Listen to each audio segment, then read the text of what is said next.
नमस्कार। दिव्य ज्योतिष परामर्श केंद्र में आप सभी लोगों का हृदय से स्वागत है। प्रिय मित्रों, आज हम चर्चा करेंगे मीन लग्न के 12 भावों में चंद्रमा के प्रभाव को लेकर के कि मीन लग्न के 12 भावों में चंद्रमा किस प्रकार का फल प्रदान करते हैं। इससे पहले हम मेष से लेकर के कुंभ लग्न तक के विभिन्न भावों में चंद्रमा के फल की चर्चा कर चुके हैं, चंद्रमा के प्रभाव की चर्चा कर चुके हैं। आज हमारी जो चर्चा होगी वो मीन लग्न के ऊपर होगी कि मीन लग्न के 12 भाव में चंद्रमा हमें किस प्रकार का फल प्रदान करते हैं। उससे पहले कि हम चर्चा को आगे बढ़ाएं, आपसे एक छोटा सा निवेदन है। यदि आप लोगों ने अभी तक हमारे चैनल को सब्सक्राइब नहीं किया है तो आप हमारे YouTube चैनल दिव्य ज्योतिष परामर्श केंद्र को सब्सक्राइब कर लें, बेल आइकन का बटन भी दबा दें, ताकि जब भी ज्योतिष से संबंधित या आपके जीवन से संबंधित कोई भी महत्वपूर्ण वीडियोस हम बनाएं तो उसका नोटिफिकेशन आपको प्राप्त हो सके और आप अपने आप को लाभान्वित कर सकें। आइए, एक बात साथ ही साथ और निवेदन है आपसे कि आप हमारे वीडियोस को देखिए, लाइक करिए, कमेंट करिए, शेयर करिए, ताकि आपके साथ साथ अन्य लोग भी लाभ प्राप्त कर सकें। आइए, बिना विलंब किए चर्चा के क्रम को आगे बढ़ाते हैं और बात करते हैं सबसे पहले मीन राशि। तो प्रिय मित्रों, राशियों के क्रम में 12वें नंबर पर आने वाली राशि को मीन राशि कहते हैं। यह जल तत्व की राशि है। इस राशि के स्वामी देवगुरु बृहस्पति होते हैं। मीन लग्न के जातक जो होते हैं वो सामान्य कद काठी के होते हैं, लेकिन बड़े ईमानदार होते हैं और बड़े कर्मठी भी होते हैं और दूसरों के लिए त्याग करने के लिए भी तत्पर रहते हैं और धर्म, कर्म, सत्कर्म इत्यादि में बहुत रुचि लेते हैं। बड़े ही कर्मठी व्यक्तित्व के लोग होते हैं। इनके अंदर परोपकार की भी भावना पाई जाती है। आइए बात करते हैं कि किस कुंडली को हम मीन लग्न की कुंडली कहेंगे। तो प्रिय मित्रों, जब किसी कुंडली का हम निर्माण करते हैं उसमें कुल 12 खाने बनाते हैं और जिन खानों को हम भाव या घर के नाम से जानते हैं, उसमें जो पहला खाना होता है उस पहले खाने में अगर 12 नंबर लिखा हुआ है तो आप जानते हैं 12वें नंबर पर आने वाली जो राशि होती है वो चूँकि मीन राशि होती है, तो जब पहले खाने में 12 नंबर लिखा होता है तो फिर हम उस कुंडली को मीन लग्न की कुंडली कहते हैं। आशा करते हैं आप समझ गए कि कौन सी कुंडली मीन लग्न की होगी। प्रिय मित्रों, इसके अलावा हमारी इस चर्चा को वो लोग भी सुन सकते हैं जो जिनके पास कुंडली नहीं है, वो अपने नाम अक्षर के मुताबिक अगर उनकी मीन राशि बनती है तो इस चर्चा को वो भी सुन सकते हैं और इससे लाभ प्राप्त कर सकते हैं। चूँकि हमें चंद्रमा के फलादेश की चर्चा करनी है, इसलिए हमें चंद्रमा के बारे में 2 चीज़ों का जानना जरूरी है कि मीन लग्न की कुंडली में चंद्रमा किस भाव के स्वामी बनते हैं और इसके अलावा चंद्रमा किन तत्वों के कारक होते हैं। तो सबसे पहले अगर हम चंद्रमा के कारकत्व की बात करें कि चंद्रमा किन तत्वों के कारक होते हैं, तो चंद्रमा हमारे मन के कारक हैं, चंद्रमा जल के कारक हैं, चंद्रमा द्रव के कारक हैं, चंद्रमा हमारे इमोशन के कारक हैं, चंद्रमा हमारी भावनाओं के भी कारक हैं। इसके अलावा चंद्रमा सुख समृद्धि के भी कारक माने जाते हैं, मानसिक शांति के भी कारक माने जाते हैं।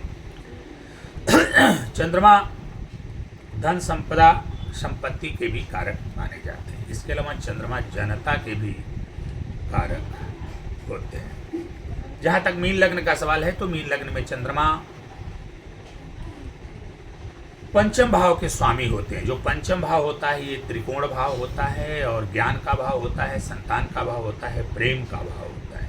जन्म कुंडली का पंचम भाव सबसे शुभ और अच्छा भाव माना गया है, क्योंकि इसी भाव से हम अपने इष्ट का भी विचार करते हैं कि हमारे इष्ट देव कौन हैं, हमें किस देवता की पूजा करनी चाहिए। तो चंद्रमा यहाँ पर पंचम भाव के स्वामी बन रहे हैं, आपके ज्ञान भाव के स्वामी बन रहे हैं, संतान भाव के स्वामी बन रहे हैं, प्रेम के स्वामी बन रहे हैं। चंद्रमा पंचम भाव के स्वामी होने के कारण मीन लग्न वालों के लिए बहुत ही प्रबल राजयोग कारक माने जा सकते हैं। ये प्रबल राजयोग कारक आप इनको कह सकते हैं। चंद्रमा को यहाँ पर मीन लग्न वालों के लिए चंद्रमा का शुभ और बलवान होना अति आवश्यक है। तो यहाँ पर चंद्रमा चौथे भाव के कारक बन रहे हैं। अब अगर आपके इष्ट की बात करें तो आपके इष्ट देव हैं भगवान शंकर जी। आप भगवान शंकर जी की आराधना पूजन नित्य करते रहिए। आपका जीवन सदैव सुखी और संपन्न बना रहेगा। आइए चर्चाओं के क्रम को आगे बढ़ाते हैं। फिर मित्रों, चूंकि मीन लग्न की कुंडली में चंद्रमा पंचम भाव के स्वामी हो रहे हैं, पंचम भाव में इनकी कर्क राशि है, तो उस भाव के ये स्वामी बन रहे हैं। तो यहाँ पर चंद्रमा पंचमेश होकर के, ज्ञानेश होकर के जब आपके प्रथम भाव अर्थात लग्न में विराजमान होंगे तो आप जन्मजात ज्ञानी होंगे। आपके अंदर प्रचुर ज्ञान होगा, आपके अंदर विभिन्न विषयों का ज्ञान होगा, आपके व्यक्तित्व में ही ज्ञान की गंगा प्रवाहित होगी, इसमें कोई दो राय नहीं। आप बहुत ही बुद्धिमान होंगे, बड़े ही समझदार होंगे। लेकिन चंद्रमा जब प्रथम भाव में जाते हैं तो स्वभाव में थोड़ी सी चंचलता प्रदान करते हैं। ऐसी स्थिति में स्वभाव थोड़ा सा चंचल होगा, चित्त में चंचलता होगी, व्यक्तित्व में उतार चढ़ाव भी देखने को मिलेगा, क्योंकि चंद्रमा का काम ही है चंचलता। चंद्रमा का काम ही होता है घटना बढ़ना। तो इस तरह की सारी चीज़ें जो है लाएंगे। लेकिन कुल मिला जुला के इतना मान करके चलिए कि चूंकि पंचमेश ज्ञानेश चंद्रमा आपके लग्न में जा रहे हैं, अतः आप कह सकते हैं कि यहाँ पर जो चंद्रमा हैं आपके लग्न में बैठ करके, पहले भाव में बैठ करके आपके अंदर ज्ञान की गंगा प्रवाहित करेंगे, इसमें कोई दो राय नहीं। आप बड़े ही इमोशनल होंगे, बड़े ही भावनात्मक होंगे, बड़े ही संवेदनशील होंगे, आपका व्यक्तित्व बड़ा ही आकर्षक होगा, आप लोगों से बहुत ज़्यादा प्यार करने वाले होंगे, इसमें कोई दो राय नहीं है। यहाँ पर बैठे हुए चंद्रमा की जो सप्तम दृष्टि है वो सप्तम भाव पर पड़ेगी, और वहाँ पर सप्तम भाव पर दृष्टि पड़ेगी तो वहाँ पर बुध की राशि कन्या राशि होगी। बुध को चंद्रमा अपना पुत्र मानते हैं, इसलिए सप्तम भाव पर वात्सल्य दृष्टि डालेंगे। ऐसी स्थिति में आपका जीवन साथी जो होगा बड़ा ही सुंदर होगा, बड़ा ही आकर्षक होगा, इमोशनल होगा। जीवन साथी से आपका बहुत ही अच्छा लगाव होगा, इसमें कोई दो राय नहीं है। बिजनेस पार्टनर के साथ आपके संबंध अच्छे होंगे, व्यावसायिक पार्टनर के साथ आपके संबंध अच्छे होंगे। आपको अपनी भावनाओं पर थोड़ा सा नियंत्रण करने की आवश्यकता रहेगी। आइए बात करते हैं द्वितीय भाव, सेकेंड हाउस, जो वाणी का होता है, धन का होता है, परिवार का होता है, कुटुंब का होता है, संपत्ति का होता है, खासतौर से अचल संपत्ति का होता है, संचित किए गए धन का होता है। अब यहाँ पर जब जाकर के चंद्रमा विराजमान होंगे तो यहाँ पर चंद्रमा अपने मित्र मंगल की राशि मेष राशि में विराजमान होंगे। वैसे भी चंद्रमा कालपुरुष की कुंडली से देखा जाए तो द्वितीय भाव में उच्च के हो जाते हैं, तो चंद्रमा का दूसरे भाव में होना बहुत ही अच्छा माना गया है और ये आपके लिए बड़े ही शुभ फलदायी होंगे। आपकी वाणी बड़ी आकर्षक होगी, आपके बातों में लोग बहने लगेंगे, वाणी का प्रवाह होगा आपके अंदर, धन संपदा भी खूब प्राप्त होगी, परिवार आपका बड़ा विशाल होगा, लंबा चौड़ा परिवार होगा, आपका मन सदैव आप अपने परिवार में लगा रहेगा, लोगों के ऊपर अपना ध्यान आप लगा कर रखेंगे। आपके पास धन संपदा पर्याप्त मात्रा में होगी, आपकी वाणी में आकर्षण होगा, लोग आपकी वाणी से काफ़ी प्रभावित होंगे। यहाँ पर बैठे हुए चंद्रमा की जो सप्तम दृष्टि है वो अष्टम भाव पर पड़ेगी। अष्टम भाव पर शुक्र की तुला राशि है, तो तुला राशि पर चंद्रमा जब अपनी दृष्टि डालेंगे तो चंद्रमा अष्टम भाव पर दृष्टि डाल करके यहाँ पर भी चंद्रमा आपको अच्छा रिजल्ट प्रदान करेंगे, क्योंकि चंद्रमा यहाँ पर पंचमेश है, आपके लिए प्रबल राजयोग कारक ग्रह भी चंद्रमा ही हैं। अतएव जब चंद्रमा की अष्टम भाव पर दृष्टि पड़ेगी तो अष्टम भाव जैसा कि आप जानते हैं आकस्मिकताओं का भाव होता है और गुप्त ज्ञान का भाव होता है, गुप्त धन का गड़े हुए खजाने का भी भाव होता है, राशियों का भी भाव होता है, आयु का भी भाव होता है। तो इन सारी चीज़ों का विचार जो है अष्टम भाव से किया जाएगा और द्वितीय भाव में बैठे हुए चंद्रमा की सप्तम दृष्टि जब आपके अष्टम भाव पर पड़ेगी तो निश्चित रूप से आपको आकस्मिक धन लाभ होगा, आपको गुप्त ज्ञान होगा, आपका मन सदैव रहस्यों की खोजबीन करने में लगा रहेगा और आपकी आयु में भी वृद्धि होगी। आइए बात करते हैं तीसरे घर में मीन लगने की कुंडली के तीसरे घर में जब चंद्रमा जाएंगे तो वहाँ पर वृषभ राशि है तीसरे घर में। तीसरा घर जो होता है वो पराक्रम का होता है, छोटे भाई बहनों का होता है, मित्रों का होता है, बंधुओं का होता है, और वहाँ पर जाकर के चंद्रमा उच्च के हो जाएंगे। अब पंचमेश जाकर के पराक्रम भाव में चूंकि उच्च का हो रहा है, अतएव आप बहुत ही पराक्रमी व्यक्ति होंगे। आपको छोटे भाई बहनों का संपूर्ण सुख प्राप्त होगा, इसमें कोई संदेह नहीं है। मित्र बांधवों का भी सहयोग आपको प्राप्त होगा, इसमें भी कोई दो राय नहीं है। यहाँ पर बैठे हुए चंद्रमा की जो सप्तम दृष्टि है वो आपके भाग्य भाव नवम भाव पर पड़ेगी, जहाँ पर मंगल की वृश्चिक राशि है, और वृश्चिक राशि में चूंकि चंद्रमा नीच के हो जाते हैं, अतएव अब जो नवम भाव होता है वो धर्म का है, धर्म का है, सत्कर्म का है, दान का है, पुण्य का है, उच्च शिक्षा का है, और पिता को भी नवम भाव से विचार किया जाता है। तो यहाँ पर चंद्रमा की चूंकि नीच दृष्टि पड़ेगी, अतः थोड़ी सी आपको प्रारंभिक असंगतियों, विसंगतियों, कुसंगतियों का सामना करना पड़ेगा। भाग्य में थोड़ी सी कमी लाएंगे, धर्म और सत्कर्म से विमुख करेंगे, पिता के सुख से भी थोड़ा सा मतलब आपको वंचित करने का प्रयास करेंगे, इसमें कोई दो राय नहीं। दान पुण्य से भी आपको दूर रखेंगे।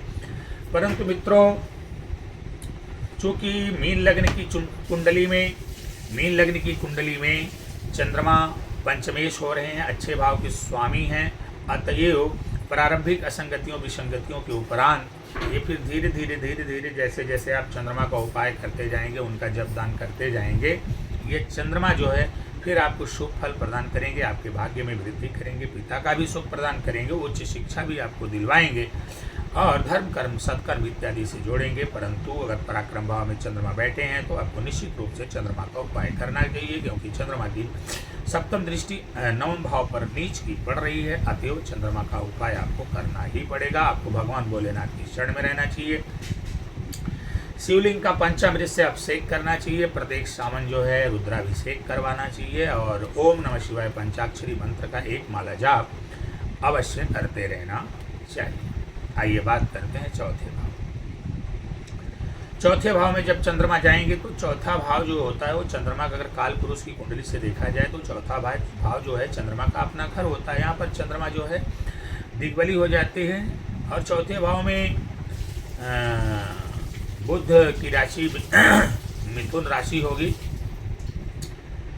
अब चौथा भाव जो होता है भूमि भवन वाहन का होता है, सुख का भाव होता है, माता का भाव होता है, और जनता का विचार जो है चौथे भाव से किया जाता है।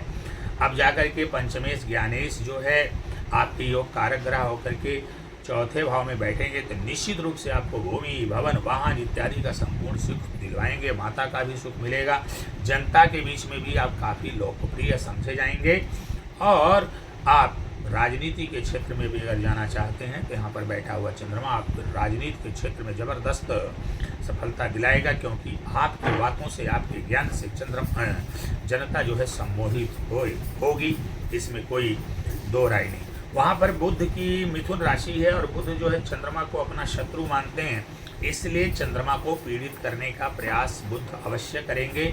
परंतु चूंकि चंद्रमा बुध को अपना पुत्र मानते हैं, इसलिए पीड़ित होने के बावजूद भी चंद्रमा कहीं न कहीं आपको बेहतर से बेहतर अपना संपूर्ण रिजल्ट देंगे, क्योंकि यहाँ पर चंद्रमा पंचमेश हैं, आपके पंचम भाव के स्वामी हैं। यहाँ पर बैठे हुए चंद्रमा की जो सप्तम दृष्टि है वो आपकी कर्म भाव पर पड़ेगी। वहाँ पर देवगुरु बृहस्पति की धनु राशि है, तो वहाँ पर मित्र दृष्टि चंद्रमा की पड़ेगी, जिसके कारण आप कर्म के क्षेत्र में बहुत आगे जाएंगे। यदि आप कोई नौकरी कर रहे हैं तो नौकरी में आपको प्रमोशन मिलेगा, नौकरी में आपकी पदोन्नति होगी, और नौकरी के क्षेत्र में आप ज़बरदस्त कार्य करेंगे। और यदि आप नौकरी नहीं कर रहे हैं तो आपको नौकरी भी दिलाने का कार्य करेंगे। अगर आपने कोई बिजनेस व्यापार किया हुआ है तो बिजनेस व्यापार जो है उसमें आशातीत सफलता दिलाएंगे चंद्रमा, व्यापार आपका बढ़ेगा, पिता के सुख में वृद्धि करेंगे, पिता का सुख और सानिध्य मिलेगा, पिता का सहयोग भी प्राप्त होगा। दिन दूना रात चौगुना आपका व्यवसाय बढ़ता जाएगा, इसमें कोई दो राय नहीं है। आइए बात करते हैं पंचम भाव। पंचम भाव में जब चंद्रमा आएंगे तो अपनी ही राशि में पंचमेश पंचम में ही बैठ जाए, बड़ा ही अद्भुत योग होता है। ये अपनी ही राशि में बैठेंगे, और पंचम भाव ज्ञान का है, संतान का है, प्रेम का है तो इस भाव में बैठेंगे तो आपको महाज्ञानी बनाएंगे और आपको संतान का भी सुख दिलाएंगे। साथ ही साथ प्रेम के मामले में भी आपको सफलता मिलेगी, निसंदेह, इसमें कोई दो राय नहीं है। यहाँ पर बैठे हुए चंद्रमा की जो सप्तम दृष्टि है वो लाभ भाव एकादश भाव पर पड़ेगी, जहाँ पर शनि की मकर राशि है। और थोड़ा सा मकर राशि पर दृष्टि पड़ना या कुंभ राशि पर दृष्टि पड़ना या शनि के साथ चंद्रमा की युति हो जाना, ये मैं बहुत ज़्यादा श्रेयस्कर नहीं समझता हूँ। फिर भी मकर राशि में चंद्रमा अच्छा परिणाम देते हैं, तो वहाँ पर जब चंद्रमा की पंचमेश की दृष्टि पड़ेगी तो आपको ज़बरदस्त लाभ होगा, आय के साधन बढ़ेंगे, आपके पास आय के बहुत सारे साधन होंगे, बड़े भाई के साथ आपके संबंध भी बहुत अच्छे होंगे। आइए बात करते हैं छठवें भाव की। छठवें भाव में जब चंद्रमा आएंगे तो वहाँ पर सूर्य की राशि सिंह राशि है, तो मित्र राशि है, मित्र राशि में चंद्रमा विराजमान होंगे। परंतु मित्रों, मैं जैसा कि जब से मैं चंद्रमा का फलादेश कर रहा हूँ, मैं बार बार एक बात आप लोगों से कह रहा हूँ कि चंद्रमा का छठे अठे बारहवें में जाना बिल्कुल भी ठीक नहीं माना जाता। और मैं तो सप्तम में भी चंद्रमा का जाना अच्छा नहीं मानता हूँ, क्योंकि सप्तम भाव में जाकर के चंद्रमा सब कुछ तो दिलाते हैं, इसमें कोई दो राय नहीं, लेकिन कहीं न कहीं व्यक्ति के अंदर चरित्रहीनता पैदा कर देते हैं। और चरित्रहीनता एक ऐसा दुर्गुण है जो किसी भी व्यक्ति को कभी भी खाई में गिरा सकता है। तो चंद्रमा जब भी छठे अठे बारहवें में विद्यमान हो या सप्तम भाव में विद्यमान हो तो आपको बहुत ही चैतन्य और सजग रहने की आवश्यकता होती है। तो जब छठे भाव में चंद्रमा आएंगे, छठवां भाव रोग का है, रिपु का है, ऋण का है, भले ही चंद्रमा यहाँ पर मित्र की राशि में होंगे, चूंकि आपके पंचमेश से चंद्रमा योग कारक ग्रह हैं चंद्रमा, तो चंद्रमा अपनी तरफ से आपका बुरा कुछ नहीं करना चाहेंगे, परंतु छठवें भाव में आकर के चंद्रमा पीड़ित हो जाएंगे, असहाय हो जाएंगे, कमजोर हो जाएंगे। ऐसी स्थिति में रोग बढ़ेगा, रिपु बढ़ेंगे और ऋण बढ़ेगा। आपको श्वास से संबंधित समस्या हो सकती है, फेफड़े से संबंधित रिलेटेड प्रॉब्लम हो सकती है, आपको इस्नोफीलिया की समस्या हो सकती है, थायराइड की भी समस्या हो सकती है, माता के सुख में कमी भी देखने को मिल सकती है। ये सारी चीज़ें यहाँ पर जो है चंद्रमा देंगे, आपके रोग को बढ़ाएंगे, आपके दुश्मनों की संख्या को बढ़ाएंगे, रिपु को बढ़ाएंगे, कर्ज जो है पानी की तरह बढ़ेगा। और यहाँ पर बैठे हुए चंद्रमा की जो सप्तम दृष्टि है वो व्यय भाव पर पड़ेगी, और व्यय भाव पर दृष्टि पड़ेगी तो कुंभ राशि पर दृष्टि पड़ेगी। और कुंभ राशि जो होती है वो शनि की राशि होती है, तो यहाँ पर भी थोड़ा सावधान रहने की आवश्यकता है। चंद्रमा का उपाय आपके लिए बहुत ही फलदायी सिद्ध होगा। भगवान भोलेनाथ की शरण में बने रहिए और भगवान भोलेनाथ की शरण में रहिए। शिवलिंग का प्रत्येक सोमवार पंचामृत से अभिषेक करिए, ओम नमः शिवाय पंचाक्षरी मंत्र का जाप करिए, माता और माता समान स्त्रियों का सम्मान करिए, जल की बर्बादी कम करिए। ये सारी चीज़ें आप जो है निरंतर करते रहिए, भगवान भोलेनाथ की शरण में बने रहिए, तब जाकर के चंद्रमा जो है और थोड़े से आपके मजबूत और बलवान होंगे। तो ये जो समस्याएं जो मैं बता रहा हूँ रोग और रिपु और ऋण को लेकर के, ये धीरे धीरे एक एक करके कम होती चली जाएंगी और आपका जीवन सुखी और संपन्न होता जाएगा। क्योंकि व्यय भाव पर भी जो दृष्टि पड़ रही है कुंभ राशि पर पड़ रही, शनि की राशि पर पड़ रही है, तो कहीं न कहीं व्यय अधिक होगा। रोग रिपु ऋण के मामले में आपको बहुत अधिक व्यय करना पड़ेगा। परंतु अगर भगवान भोलेनाथ की शरण में आप रहेंगे तो व्यय तो होगा, लेकिन व्ययोपरांत आपको सफलता भी प्राप्त होगी, इसमें कोई दो राय नहीं। आइए बात करते हैं सप्तम भाव, जहाँ से दाम्पत्य जीवन का विचार किया जाता है, बिजनेस पार्टनर, लाइफ पार्टनर और इत्यादि का विचार किया जाता है। तो जब यहाँ पर आकर के चंद्रमा विराजमान होंगे, यहाँ पर बुध की राशि है, तो बुध की राशि में चंद्रमा होंगे, और बुध चूंकि चंद्रमा को अपना शत्रु मानते हैं, इसलिए चंद्रमा को परेशान करने का प्रयास अवश्य ही करेंगे। परंतु चंद्रमा यहाँ पर आपके लिए राजयोग कारक हैं, वो भी प्रबल राजयोग कारक हैं, पंचम भाव के स्वामी हैं। इसलिए बुध भले ही इनको परेशान करे, लेकिन चंद्रमा फिर भी अपना संपूर्ण फल देने का प्रयास करेंगे और देंगे भी। तो आपकी पत्नी बड़ी सुंदर होंगी, बड़ा आकर्षक, मतलब जीवन साथी आप कह सकते हैं, आपका जीवन साथी बड़ा सुंदर होगा, बड़ा आकर्षक होगा, इमोशनल होगा, उसका व्यक्तित्व तो बड़ा अच्छा होगा। साथ ही साथ जो बिजनेस पार्टनर हैं उनके साथ आपके संबंध भी काफ़ी अच्छे होंगे। प्रारंभिक थोड़ी सी तकझक आपको देखने को मिल सकती है, लेकिन बाद में आपको जो है इन सारी चीज़ों से छुटकारा मिलेगा और आपका जीवन जो है सुखी संपन्न और खुशहाल होगा, इसमें कोई दो राय नहीं है। यहाँ पर बैठे हुए चंद्रमा की जो सप्तम दृष्टि है वो आपके लग्न पर पड़ेगी। लग्न से आपके व्यक्तित्व का, आपके शरीर का विचार किया जाता है, आपके रहन सहन, आपकी वेशभूषा इत्यादि का विचार किया जाता है। तो अब ज्ञानेश की दृष्टि जब आपके लग्न पर पड़ेगी सप्तम भाव में बैठ करके, तो कहना ही क्या, आप महाज्ञानी होंगे, विभिन्न विषयों के ज्ञाता होंगे, आपके अंदर ज्ञान की गंगा का प्रवाह होगा, आपका व्यक्तित्व बड़ा ही सुंदर और आकर्षक होगा, लोग आपसे सम्मोहित होंगे, लोग आपकी बातों में बड़े आसानी से आ जाएंगे, इसमें कोई दो राय नहीं है। आपको इमोशनल बनाएंगे, चित्त में थोड़ी सी चंचलता भी देंगे, तो थोड़ा अपने इमोशन और चंचलता पर आपको नियंत्रण रखने की आवश्यकता पड़ेगी। आइए बात करते हैं अष्टम भाव में। अष्टम भाव में जब चंद्रमा जाएंगे, तो अष्टम भाव में चंद्रमा जाएंगे तो वहाँ शुक्र की राशि में हो जाएंगे। किसी भी राशि में चंद्रमा हो, चाहे उच्च के ही हो, चाहे किसी भी राशि में, लेकिन अष्टम भाव में चंद्रमा का जाना मैं कहीं से भी श्रेयस्कर नहीं मानता, क्योंकि अष्टम भाव में चंद्रमा जा करके बहुत ही पीड़ित, असहाय और मजबूर हो जाते हैं। तो यहाँ पर जब चंद्रमा जाएंगे तो पीड़ित हो जाएंगे, असहाय हो जाएंगे, कमज़ोर हो जाएंगे, वो चाह करके भी आपको वो फल नहीं दे पाएंगे जो कि चंद्रमा को पंचमेश होने के नाते देना चाहिए। हालांकि आपके पास गुप्त विद्याएं होंगी, गुप्त ज्ञान होगा, रहस्यों के बारे में भी आपकी जानकारी होगी, रहस्यों में आपका मन लगेगा, और बहुत सारी चीज़ों की ऐसी भी जानकारी होगी जो एक सामान्य व्यक्ति के पास नहीं होगी।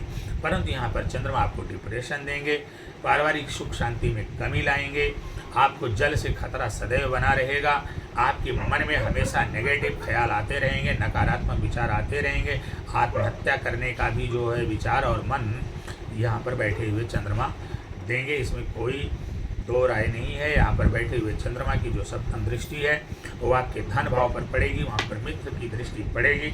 अतः ये जो द्वितीय भाव है ये धन का है, परिवार का है, कुटुंब का है, वाणी का है, तो वहाँ पर मित्र दृष्टि पड़ने के कारण आपकी वाणी को अच्छा बनाएंगे, सुंदर बनाएंगे, आकर्षक बनाएंगे, परिवार में वृद्धि करेंगे और साथ ही साथ धन में वृद्धि करेंगे यहाँ पर बैठे हुए चंद्रमा। लेकिन अगर यहाँ पर भी चंद्रमा बैठे हैं तो आपको भगवान भोलेनाथ की शरण में रहना होगा, निरंतर उनका दर्शन पूजन करना होगा, प्रत्येक सोमवार शिवलिंग का पंचामृत से अभिषेक करना होगा। इसके अलावा ओम नमः शिवाय पंचाक्षरी मंत्र का आपको जाप करना चाहिए।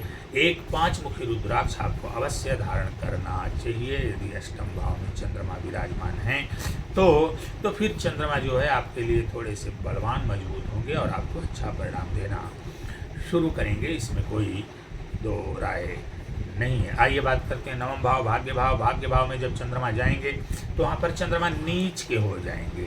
ऐसी स्थिति में अगर उनका नीच भंग नहीं हो रहा है तो पंचमेश जब नीच का होगा तो आपको दिग्भ्रमित करेगा, ज्ञान में कमी लाएगा, आपको धर्म सत्कर्म इत्यादि से दूर करेगा, पिता के सुख से भी आपको वंचित करेगा, दान पुण्य आपको करने नहीं देगा चंद्रमा यहाँ पर अगर नीच भंग नहीं हो पा रहा है। साथ ही साथ आपको डिप्रेशन देगा, मानसिक चिंता देगा, बहुत सारी उलझने देगा। तो ऐसी स्थिति में आपको फिर वही उपाय है, भगवान भोलेनाथ की शरण में निरंतर बने रहिए, उनका दर्शन पूजन करिए, पंचामृत से शिवलिंग का अभिषेक करिए, माता और माता समान स्त्रियों का सम्मान करिए, सावन में रुद्राभिषेक अवश्य करवाइए और एक 2 मुखी रुद्राक्ष अपने गले में धारण करिए, तो निश्चित रूप से चंद्रमा यहाँ पर आपको अच्छा रिजल्ट देना शुरू करेंगे। अपने माथे पर आप सफ़ेद चंदन भी लगा सकते हैं।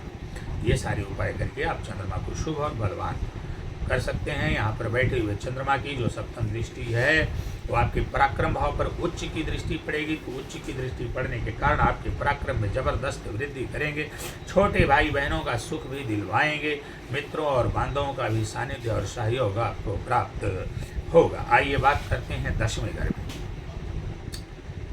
प्रिय मित्रों, जब 10वें घर में चंद्रमा जाएंगे तो वहाँ पर देवगुरु बृहस्पति की राशि में, अपने मित्र की राशि में हो जाएंगे। ऐसी स्थिति में चंद्रमा 10वें घर में बैठ करके आपके बिजनेस व्यापार में बहुत सारी सफलता और बहुत सारी उन्नति दिलवाएंगे।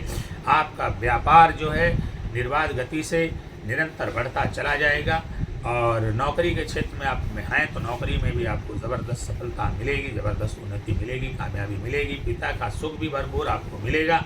अगर 10वें भाव में चंद्रमा हैं तो आप जो है राजनीति में जाने का इरादा रख सकते हैं और राजनीति में जाने के लिए प्रयास कर सकते हैं। आपको राजनीति के क्षेत्र में सफलता दिलाएंगे, क्योंकि यहाँ पर बैठे हुए चंद्रमा की जो सप्तम दृष्टि है वो आपके सुख भाव 4थे भाव पर पड़ेगी, जहाँ से भूमि भवन वाहन सुख, माता और जनता इत्यादि का विचार किया जाता है। तो दसम भाव में बैठ करके चंद्रमा चौथे भाव पर दृष्टि डाल करके आपको भूमि भवन वाहन का संपूर्ण सुख दिलवाएंगे, माता का सुख दिलवाएंगे। जनता के बीच आप बहुत लोकप्रिय होंगे, आपको अच्छे भोजन करने का भी सौभाग्य प्राप्त होगा, आपको आभूषण और वस्त्र भी अच्छे अच्छे प्राप्त होंगे, इसमें कोई दो राय नहीं है। आइए बात करते हैं 11वें भाव। 11वें भाव में जब चंद्रमा जाएंगे तो 11वें भाव में चंद्रमा मकर राशि में चले जाएंगे। हालांकि शनि की राशि है, थोड़ी सी टेंशन मानसिक चिंता तो प्रदान करेंगे, क्योंकि पंचमेश जाकर के लाभ भाव में विराजमान हो रहे हैं, इसलिए अपने ज्ञान के माध्यम से अब अपने जीवन में सर्वाधिक लाभ प्राप्त करेंगे। आपके पास आय के बहुत सारे स्रोत होंगे, आप बहुत सारा लाभ प्राप्त करेंगे, बड़े भाई का भी सहयोग आपको प्राप्त होगा, इसमें कोई दो राय नहीं। यहाँ पर बैठे हुए चंद्रमा की जो सप्तम दृष्टि है वो आपके पंचम भाव ज्ञान भाव पर पड़ेगी, तो आपके ज्ञान में वृद्धि करेंगे, संतान का सुख दिलवाएंगे, प्रेम के क्षेत्र में भी आपको सफलता प्रदान करेंगे। आइए बात करते हैं 12वें भाव। तो 12वें भाव में जब चंद्रमा जाएंगे, फिर वही बात आई कि मैं छठे अठे और 12वें भाव में चंद्रमा का जाना कहीं से भी श्रेयस्कर नहीं मानता।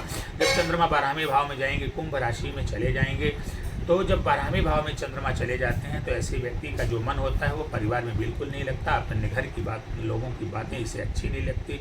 ऐसे व्यक्ति अपने घर के लोगों की बातों को अनसुना करते हुए दूसरों की बातों पर बड़ा विश्वास करते हैं, अपने घर को छोड़कर सदैव बाहर ही जाने का प्रयास करते हैं, घर छोड़कर बाहर चले जाते हैं, डिप्रेशन में रहते हैं, बहुत सारी इनको चिंताएं रहती हैं, बहुत सारा टेंशन लिए रहते हैं, इतने ज़्यादा डिप्रेशन में चले जाते हैं कि कभी कभी आत्महत्या करने का विचार करते हैं। और आत्महत्या भी घर के अंदर नहीं, घर से बाहर निकल करके 12वें घर के लोग जो है इस तरह की बातें करते हैं।